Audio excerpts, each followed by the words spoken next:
Olá a todos, nós vamos começar a nossa aula falando um pouco além das células, né? Falando sobre os tipos de célula, a importância dessas células, como elas são formadas, diferenciação de células nos seres humanos. As células se multiplicam aos milhares e compõem os diferentes tipos de organismos existentes. Então, falou que é ser vivo, tem célula no organismo, com exceção dos vírus, que são acelulares, todos os outros são feitos de célula. Existem aqueles que são unicelulares, com uma única célula, e aqueles que são pluricelulares, ou também conhecidos como multicelulares, como nós, seres humanos. Origem dos seres. Primeira célula é o zigoto. Para dar a formação do nosso organismo, a formação do organismo de um ser qualquer, inicia-se pela primeira célula, que é chamada de zigoto, que é a célula que vem da união do gameta masculino com o gameta feminino. É chamada de zigoto ou célula-ovo. Aqui nessa imagem está mostrando como dá o processo todo de formação do organismo. Nós temos aqui o zigoto, que é a célula fecundada. Ela começa a se duplicar, ela começa a se dividir. E essa divisão em números múltiplos é que dá a formação do embrião, que vai dando origem a um novo ser. Então, formação do zigoto e multiplicação das células. De uma origina duas, origina 4, de 4, 8, 16, 32 e assim por diante. Ela vai se dividindo, se replicando. Células-tronco são as células indiferenciadas, quer dizer, são aquelas que não têm diferenciação celular. Elas não passam pela divisão celular, elas não passam pelaquela forma de formação que nós vimos no slide anterior. Elas são capazes de dar origem a novas células indiferenciadas e a células diferenciadas. Então, as células-tronco, elas dão origem a todos os outros tipos de célula. As células do sistema nervoso, as células do sangue, células de região de hepatócitos, células musculares, células cardíacas. Então, células do coração, né, as cardíacas.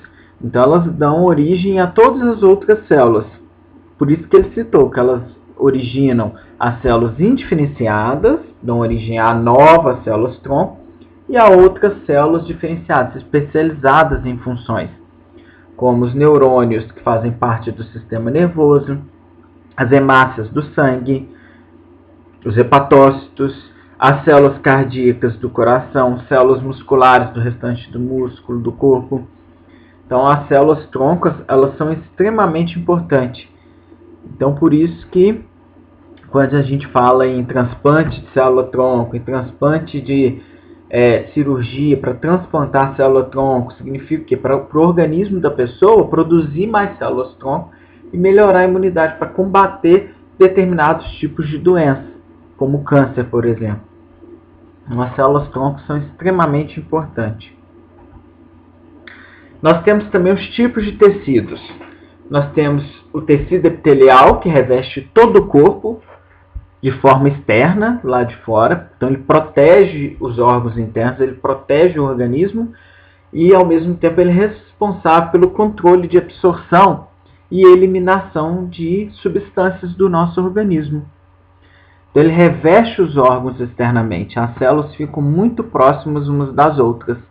Então, o tecido epitelial é um tecido onde as células estão muito agarradinhas, como se fosse um quebra-cabeça. Umas vão se encaixando às outras. Estão muito próximas. Então, a gente vê o tecido epitelial, a pele no conjunto em si, mas a gente não vê cada célula separada a olho nu. Nós temos o tecido conjuntivo, que é subdividido, né? Classificado em adiposo, que representa gordura. É composto pela gordura. Protege contra o frio e fornece energia para o organismo. O cartilaginoso, que é encontrado em todas as juntas de ossos, nariz, orelha, e auxilia também na sustentação do corpo, no movimento e na sustentação do corpo.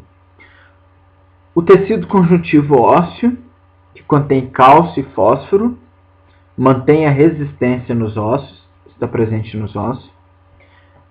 O tecido conjuntivo sanguíneo, que é composto por células do sangue, incluindo hemácias, que transportam gases como oxigênio, os leucócitos, que fazem parte do sistema imunitário, da imunidade do organismo, e as plaquetas, que são responsáveis pela coagulação do sangue, no equilíbrio da coagulação sanguínea.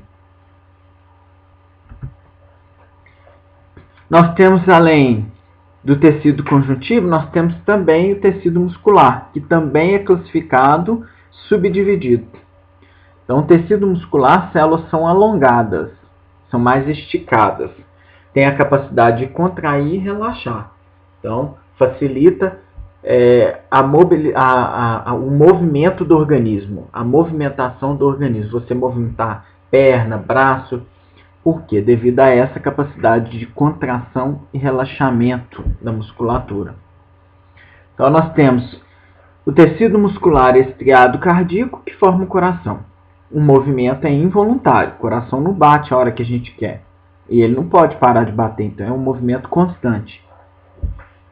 O tecido muscular liso, ou também conhecido como não estriado, ele está presente em órgãos no estômago e do intestino. O movimento também é involuntário. São órgãos que se movimentam e agem sem vontade própria. E o tecido muscular estriado esquelético, que está revestido na musculatura do restante do corpo. Está presente nos músculos e o movimento, ao contrário dos outros, é voluntário. Nós movimentamos a perna, os braços, quando quisermos. Tá? Então aqui eu coloquei uma imagem só para mostrar a forma como eles são. Então nós temos um músculo estriado esquelético, a musculatura, cheio de fibras. Tá? Nós temos um músculo liso do estômago e do intestino. Ó. Você vê que não tem as dobrinhas, as esquinhas, por isso chamado de liso. E o músculo estriado cardíaco, tá? Com um número de fibras também envolvida nele. Tipos de tecido. Além desses, nós temos o tecido nervoso, que envolve todo o sistema nervoso. São as células neurônios, chamadas neurônios, que vai captar e transmitir impulsos nervosos. Então, toda a sensação de calor, frio, arrepio, aquele friozinho na barriga, o medo, a sensação, tudo está relacionado ao sistema nervoso comandado pelas células neurônios. Nós temos aí sistema nervoso central e periférico, nós vamos ver em outra aula. Tá?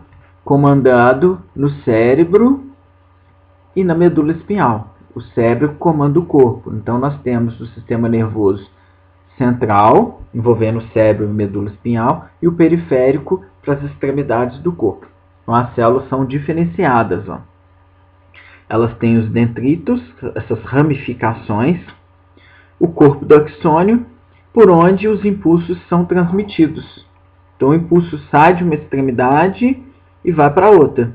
E esses dendritos são conectados umas às outras.